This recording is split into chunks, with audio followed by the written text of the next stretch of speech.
Sir, anong masasabi nyo sa feedback natin, sa naging transaction natin sa Mitsubishi? Ayun, unang-una nagpapasalamat ako kay Sir John Tolentino sa pag-assist sa akin. So, legit talaga yung 3-2 months na amortization.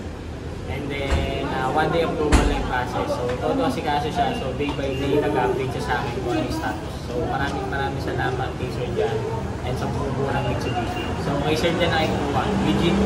Thank you, sir. Thank you po. Thank you.